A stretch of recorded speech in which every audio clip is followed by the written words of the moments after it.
So cosecant, we said it was the reciprocal of 1 over sine. Secant is 1 over cosine. And cotan is 1 over tangent. Now, you can also say the reverse. Sine is 1 over cosecant. Cosine is 1 over secant, and tangent is 1 over cotangent. So you can always like flip them over anytime. So if you have a sine, you can technically change it into 1 over cosine. That makes sense. If it helps you. I'm not saying you should. Ratio, tangent can always be written as sine over cosine. Cotangent would be the same, just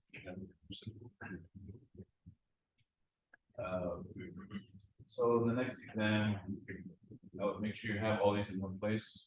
I'm not forced to memorize it, even though my professor made me memorize like 50 of them. I'm not gonna do that to you, but know how to use it.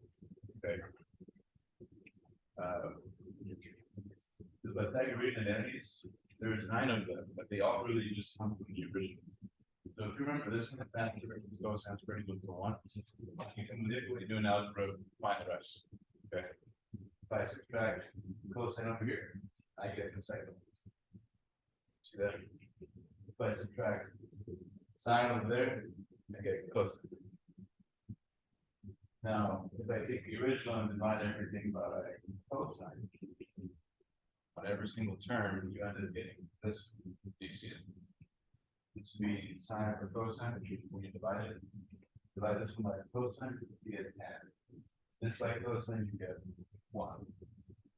1 by cosine, you get secant, because you have 1 over cosine. Once you have that new one, you just move around, you get 2 more. Subtract the 1. Subtract tangent, you get this one. Then again, make the 3rd column. This time you divide everything by sine squared, and you'll get that top line down in the 3rd column. So if you remember 1, you technically can create all of 9. When you're doing the identity questions, you're gonna have to be comfortable switching, sine, cosine, whatever. So on this chapter, on the homework, you're gonna have to upload your work. So it's not just plugging an answer like on the last section.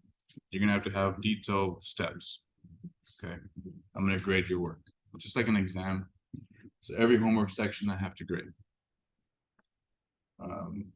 Anyway, so I'll wait a bit.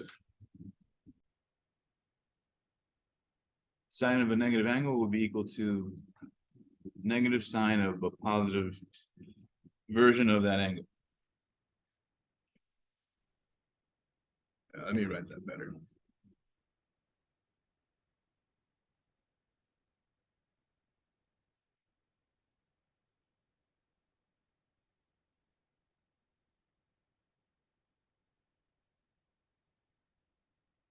So the way to think about it is you can make the angle positive and just put the minus in front. Okay. This is actually the property of an odd function. So this is true for any odd function in general, if you remember your college algebra stuff, right? So if you have a negative functional value, you can put it in front and change it to a positive.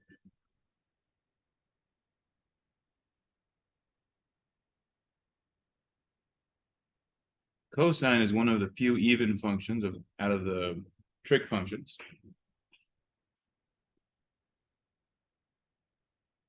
You plug in a negative, it's the same as plugging in a positive.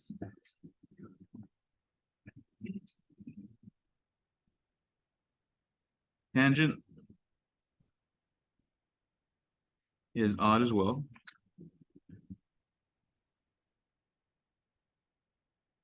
Okay. Cosecant, the reciprocal of sine, is odd.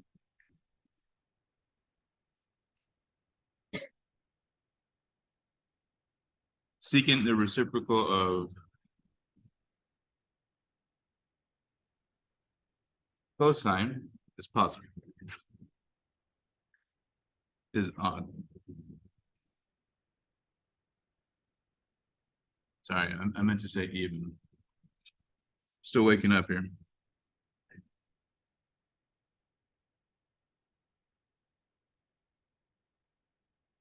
Okay. You can see the even functions are right here. They absorb the negative. Everything else does not. Okay.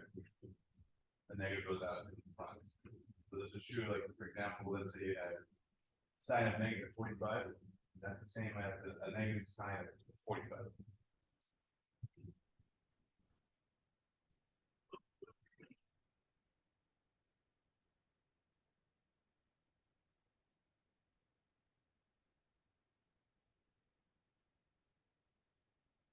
Co-function identities.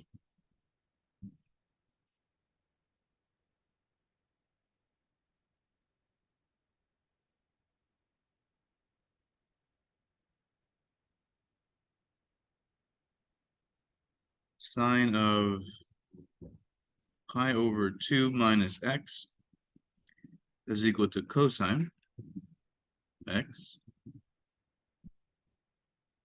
So basically, if you shift the sine function horizontally, right? This is technically a phase shift, right? It becomes the other function. So if you shift it just enough, pi over 2, you get cosine. Which makes sense, right? Because they look the same. It's just one starts at 0, one starts at 1, right? So if you move it, then you can just have the other one start at 0. But anyway, here's the cofunction.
Okay, I think that's all the ones we're gonna need.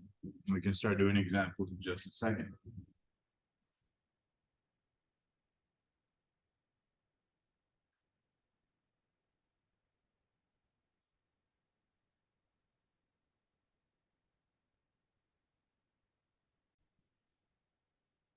To prove the following, that means choose a side and try to get to the other side.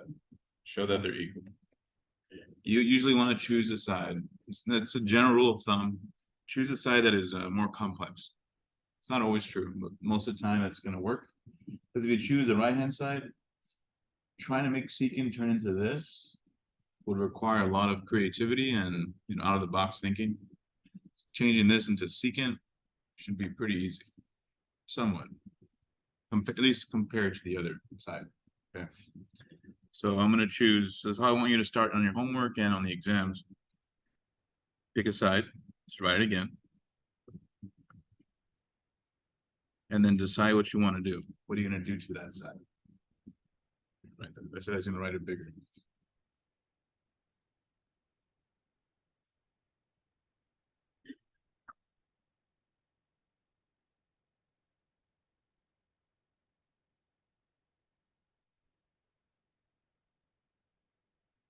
So after doing a few of these, you'll start to see patterns.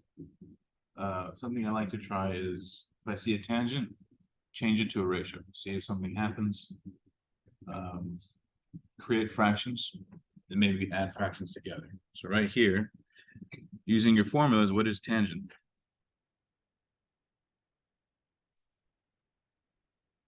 Yeah. So this would become sine x over cosine x times sine. So the property that I used was the ratio property.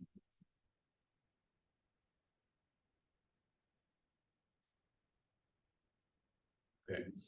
So now I have sine over cosine times sine. Go ahead and multiply that out. This would become sine squared x over cosine x. Because technically this is sine over 1, right?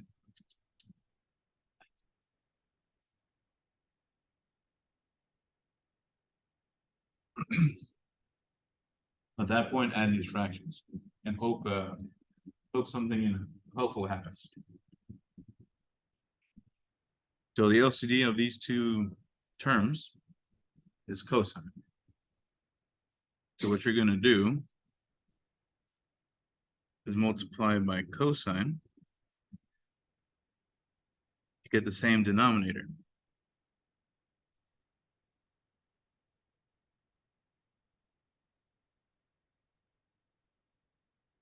Does that make sense?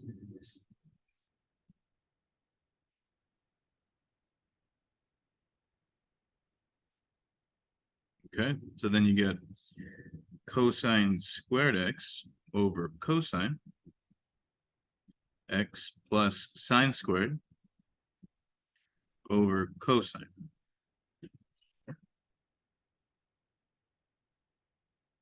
So from here to here, all I did was add the fractions.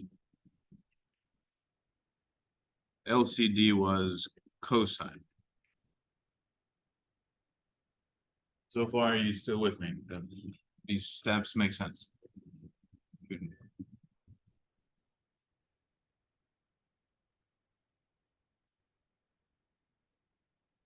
Okay.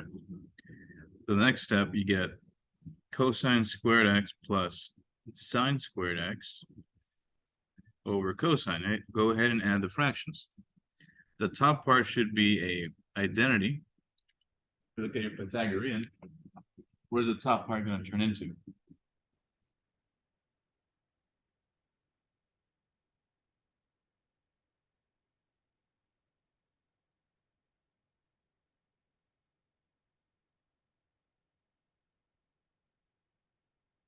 Yeah, it's going to be a 1, right? See the formula, sine squared plus cosine squared is 1. So this is 1. So from here to here, Pythagorean identity. Sine squared plus cosine squared equals 1.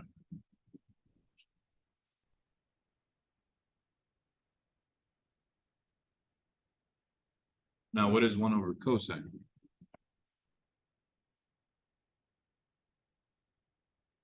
Secant. So that is your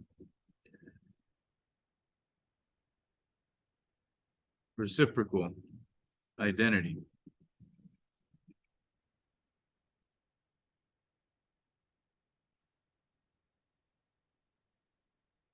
This is what we're trying to do. So we've shown that indeed the left-hand side is equal to the right-hand side. We've proven it using legit identities.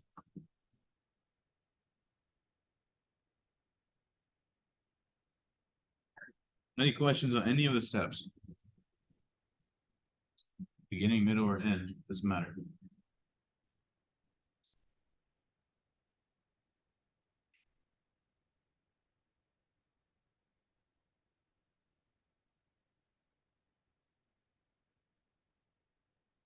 Yes. Oh, the lowest common denominator, right here. In order to add these, I need to get the same denominator, right?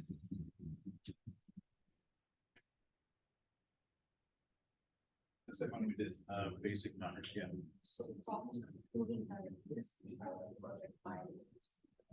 Yeah, you're proving it. You're proving that both sides are equal. So you can choose any side and try to convert it to the other side. But you can't use both at the same time. You can choose one. That makes sense. On what?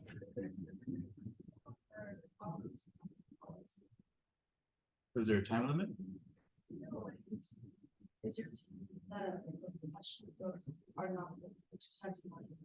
Oh, I see. Sorry, is this noise in the background? Can't hear. I mean, yeah, technically yeah, that could happen, but I'm not gonna give you those types of questions. There might be one in the homework where they'll specify, determine if it's true or false, and most of the time it's just show that it's true. On an exam, I wouldn't give you one where you don't know, 'cause that's kind of difficult. And I don't like the fact that, you know, it's false and you're trying to show that it's true. It's kind of annoying. So I wouldn't do that.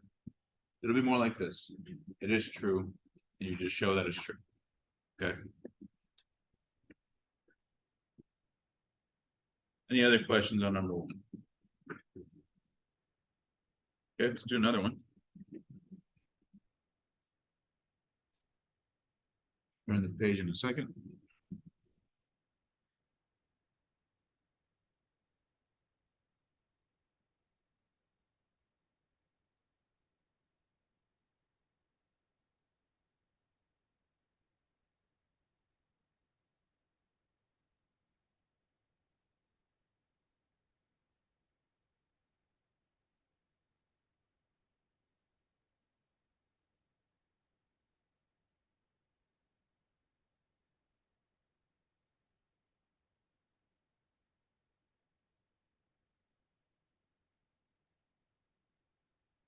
Okay, let's turn the page. So it's like a weird game. That's how I think about this. I mean, all games are just a set of rules, right? You have your set of rules. If you know how to use them, then you can play the game. If you don't know the rules, then you can't play. It's just really what a lot of this math stuff is just learn the rules and you'll be okay. So this game is showing that one side is equal to the other.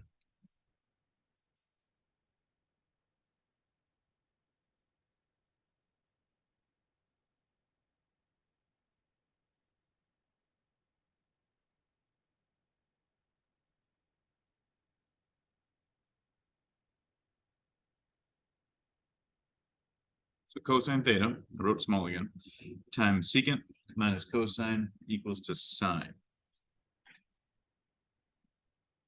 If I zoom in, maybe that's better. It's too zoomed in.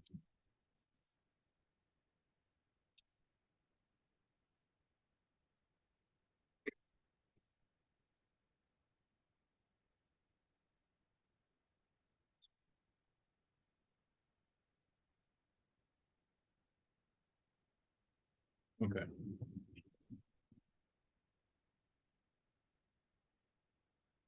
So what do you think that which side should we choose on? Choose.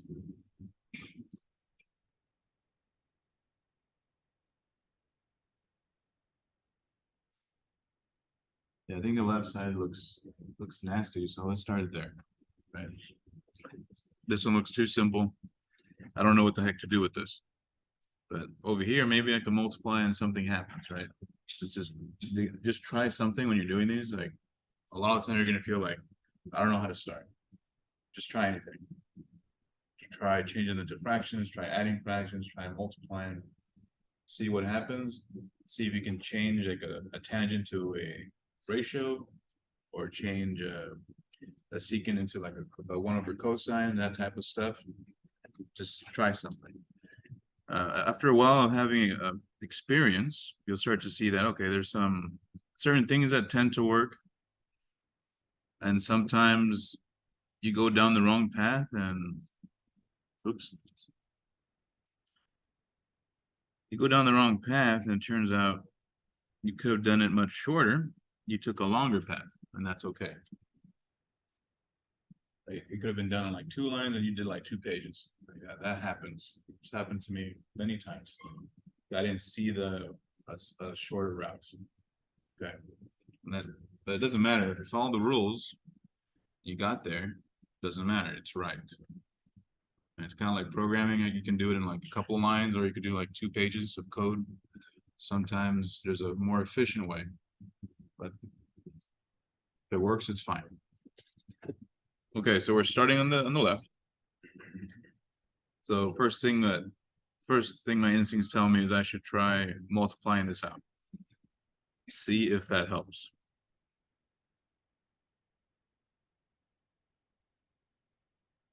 So I multiply cosine on both of these terms. That's all I did. What is secant? I see a secant there.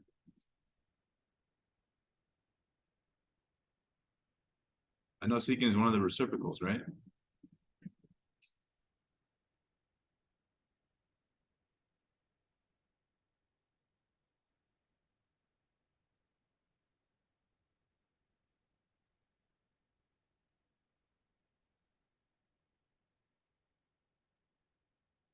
This boundary. So if you see a reciprocal type, see if it cancels the other one. Yes. Cosine squared? Or which part? To here? Okay, so cosine, you gotta multiply these out. The cosine times secant is the cosine secant. Cosine times cosine is cosine squared. You guys agree? So the next step,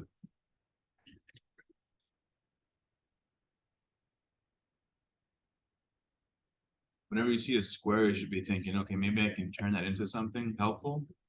Whenever you see a reciprocal function, see if that cancels something. Those are the ideas that start to pop up after you practice a lot. So secant is a reciprocal of cosine, right? So what's going to happen when you multiply reciprocals? They're going to cancel. So from here to here, we use the reciprocal identity.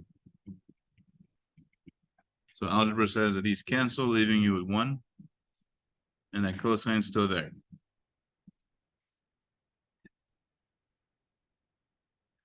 Now, on your Pythagorean formulas, what is 1 minus cosine squared?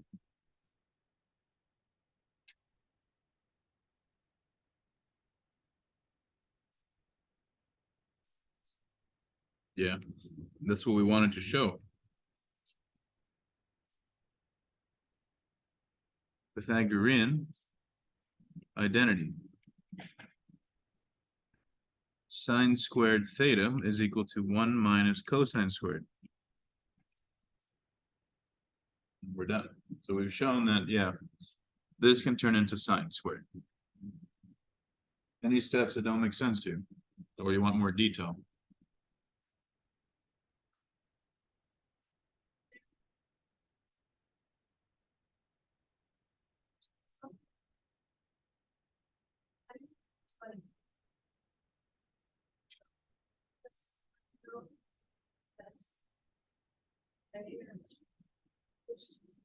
Yeah, that's the hard part to explain because it comes from experience, which is kind of a lame way to say it. So, like I know from doing many of these that if I see a secant, I should turn it into a reciprocal. So, rule of thumbs are see a tangent, try sine or cosine. See a secant or cosecant, try 1 over sine cosine. You see it being multiplied, like remember what are the reciprocals? See the square, you should be thinking, okay, that Pythagorean should be possible at some point. Or I could do it right now. I go to the Pythagorean right here, right? Both sides squared is equal to 1 minus sine. Place it right then and see what happens. You could have tried for everyone, just see what happens. Why not? It may not have been the best method, but it would have still worked out. If we follow the rules, you'll be good. Okay, just try something. Spot identities and use them. Okay. Don't be I know when you first start, you may feel overwhelmed and like, I don't know what the heck to do, but just try something. Okay. Your algebra will keep you safe. If your algebra is not that great, then this would be even harder than it needs to be. Any other questions on number 2?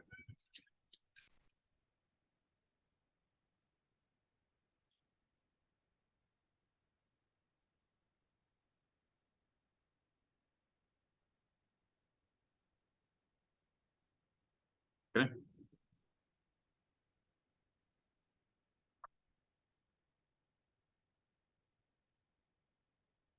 Prove the following. So I'm doing different types. This one might be harder.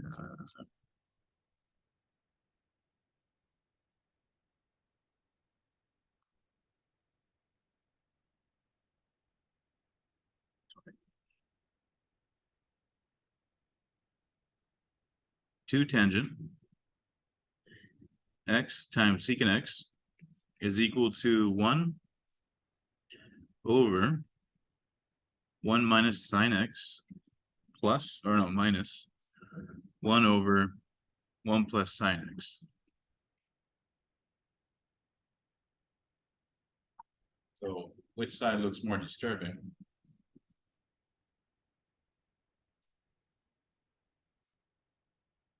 Like which side bothers you? The right side looks horrid, so we should start there, right? This side looks kind of chill, so I'm not gonna start there. So I'm choosing right hand side. There are times where both sides are about the same. That happens. Like it might just be, might not even matter what you choose.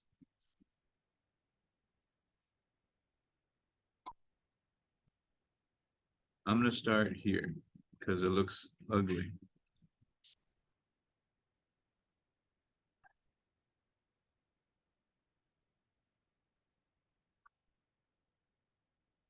Okay.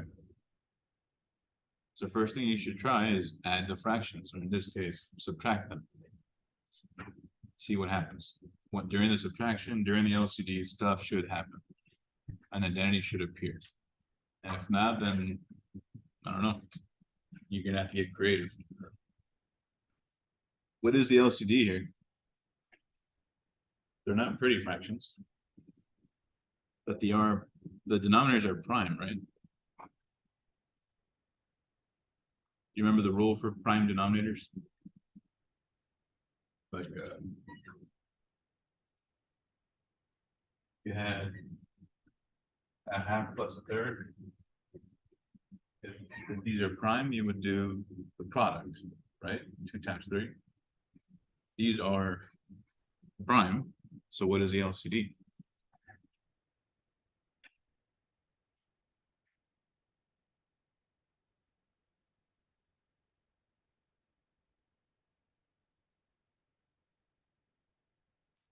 You know what I mean?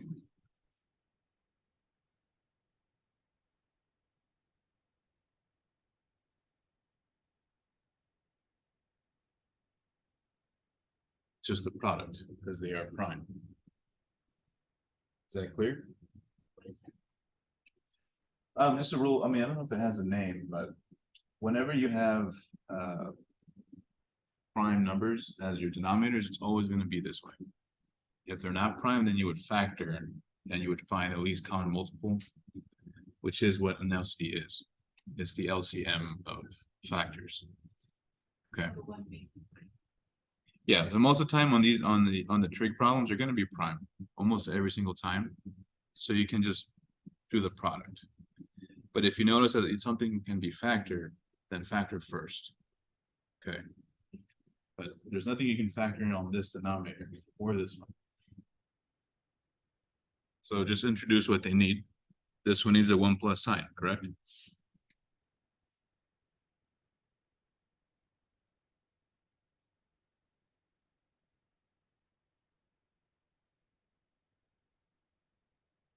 This one needs a 1 minus sign.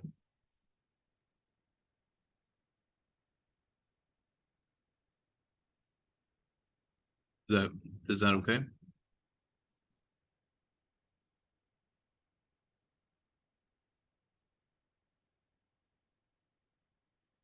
Do you remember the difference of squares? I think you first saw it in, well, I first saw it in 6th grade, but I'm assuming you saw it around that time, right? You did it many times. You know the difference? It's equal to this. If you forgot, that's okay. But make sure you remember it because it's a shortcut. You multiply something plus something and that same something minus something, you can just skip to here. That's what we have right now. We have conjugate pairs.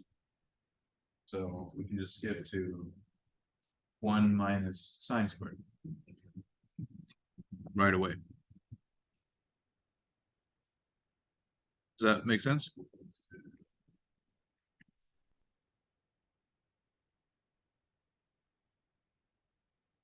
But if you multiply all that out, you're gonna get here anyway.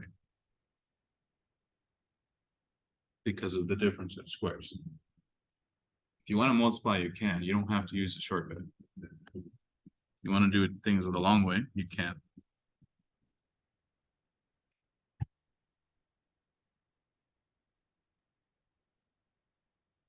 Is that clear? Is there any questions about this problem so far? I know people don't like fractions, so please let me know if you forgot something.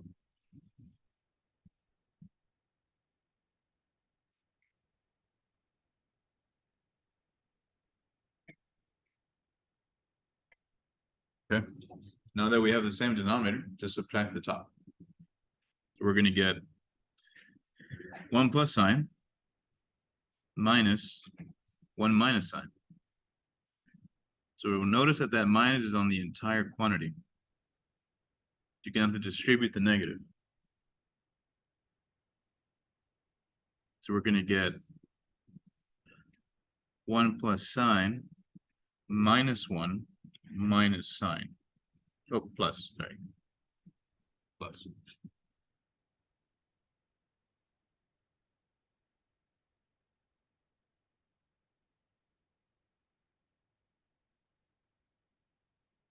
So far, I have not used any identities. I've just been using algebra.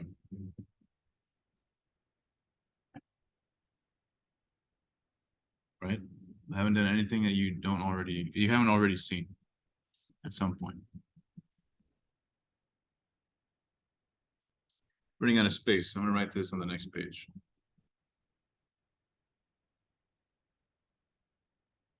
These cancel, giving us what? 2 sine. But I'll start on the next page in a second.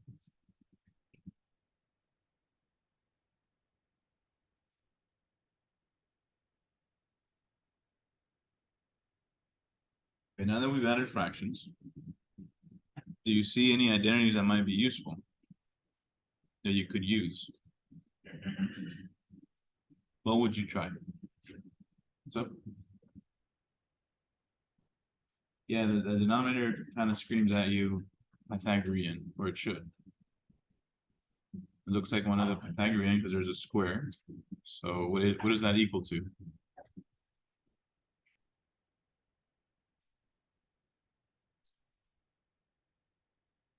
Yeah, it's going to be cosine squared, right?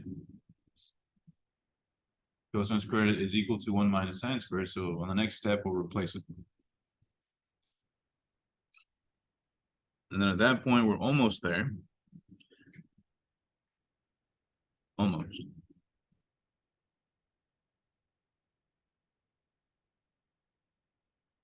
But you guys are cool on the fraction step.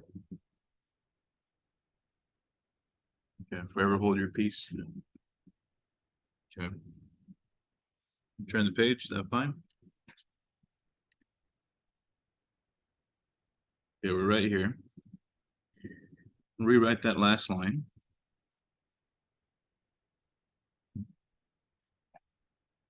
So use your Pythagorean.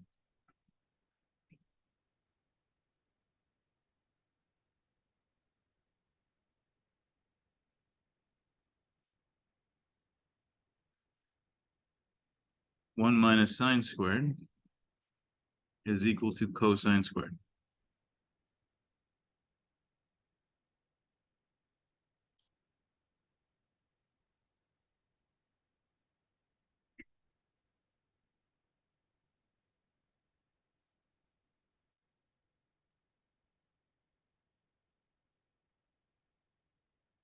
We're very close, right? I mean, it was a while ago, right? Where are we trying to get to?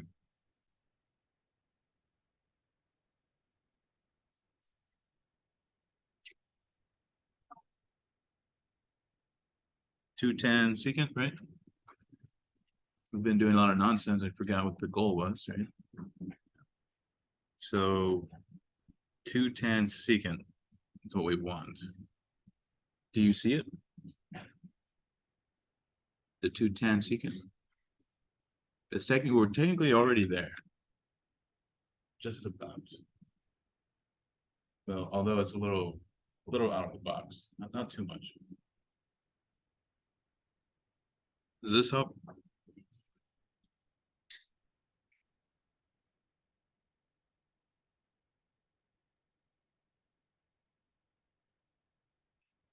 Is it obvious now?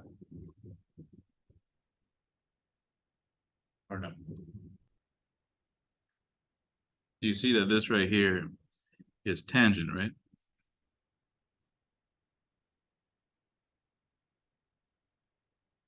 So this becomes 210x. But let me add an extra step, make it more obvious just in case. Just in case.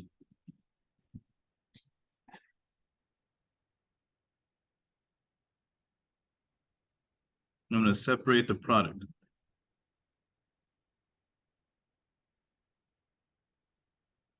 That is the same thing, correct?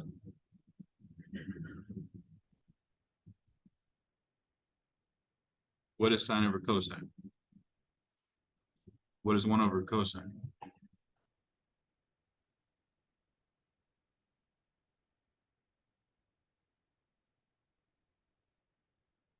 So we use ratio / reciprocal at the same time this time.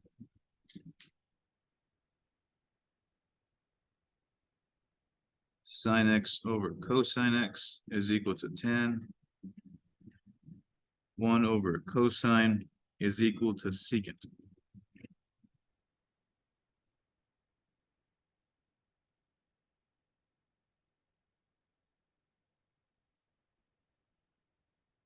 Are there any questions on what we just did?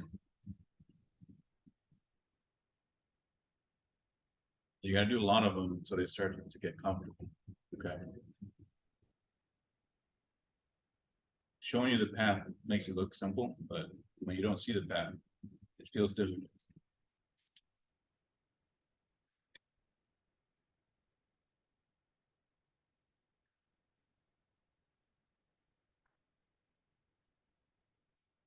Any questions on this one? All right.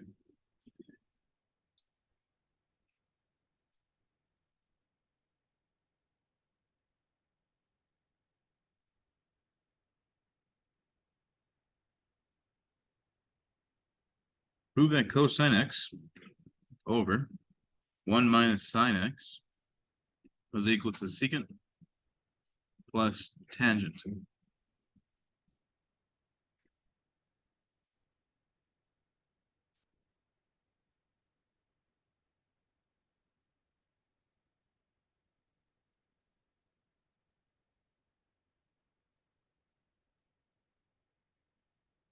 So what do your instincts tell you? Which side should we choose?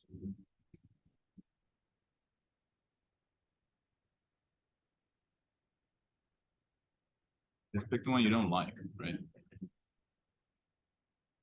Like you guys probably don't like the fraction one, so let's start there. Now, I chose it for you because I want you to see this technique. So the last example we did adding fractions and something happened. The first couple was just using identities and see if things cancel or multiply into something useful.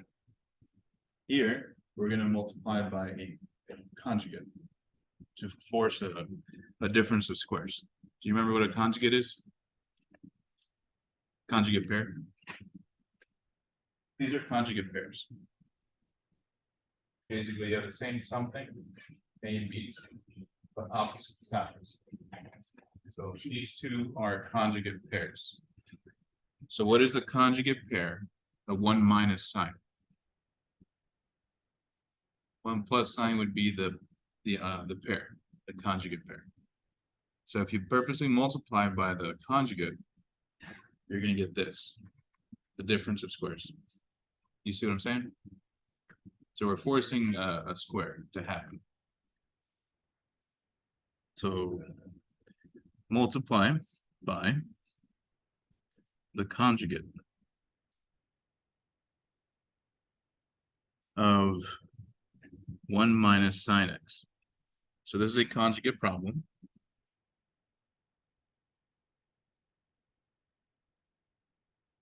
So I'm multiplying by 1 plus sine x.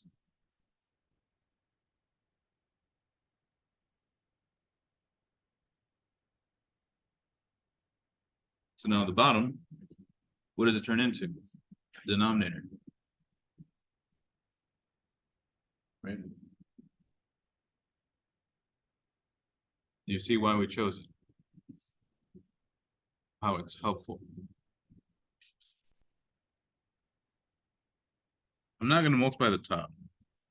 Not right now.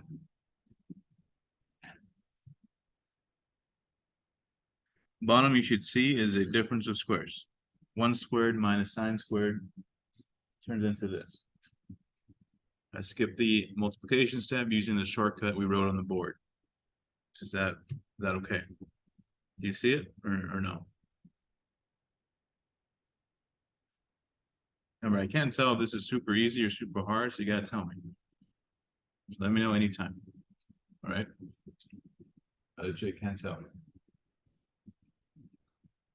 Okay, so we're trying to get to secant plus tan. Now that we created this difference of squares, what does your instincts tell you we should try? What do you think?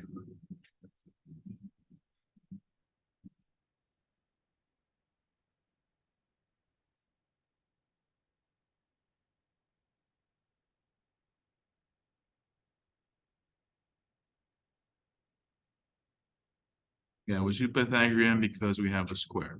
1 minus sine squared is equal to what? Yeah, it's gonna be cosine squared. That's the first thing we should try. See what happens.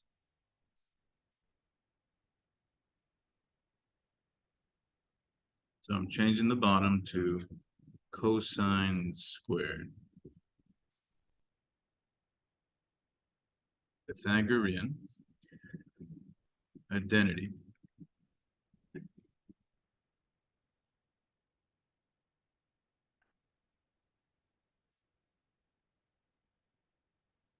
Okay.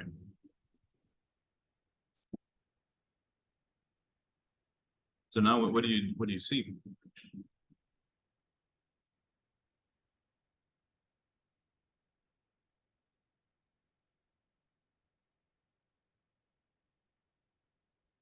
Yeah, you see that reduces, right? You can cancel one of the cosines. So over here, you'll cancel one of these. So you end up with 1 plus sine over cosine. Is that clear? So that was just algebra. We didn't do anything fancy. Now we're very close. What should we do? How do I get to secant plus tangent?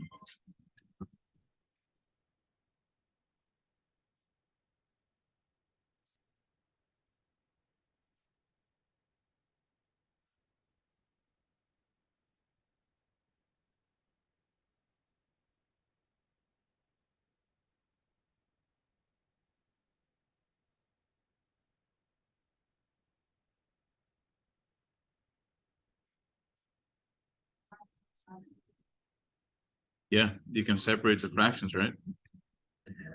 1 plus cosine plus sine over cosine, which becomes secant plus tangent. I ran out of space to quote the identity, but do you see it?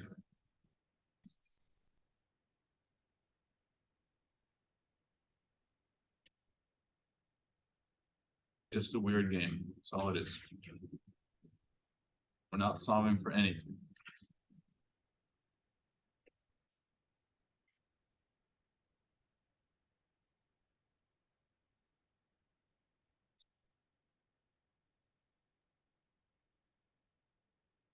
Okay. Let me give you a few to practice. Homework is 3 through 53. 3 through 53 odd on the book. So you go to that chapter 7.1, look at the problems at the end of the chapter. Okay. 3 through 53. Only the odd.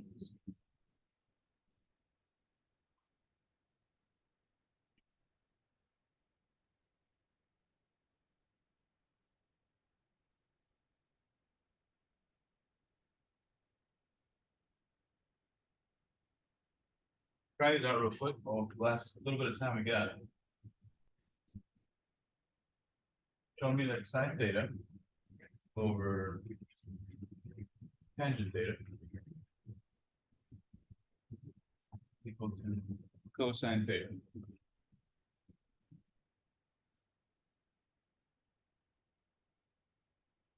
Show that tan theta over secant theta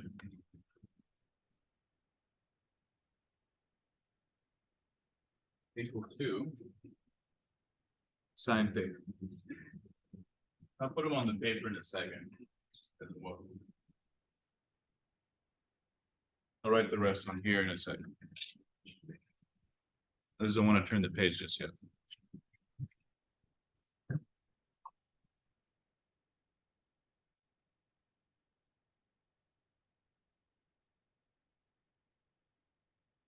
you guys are cool in this last example.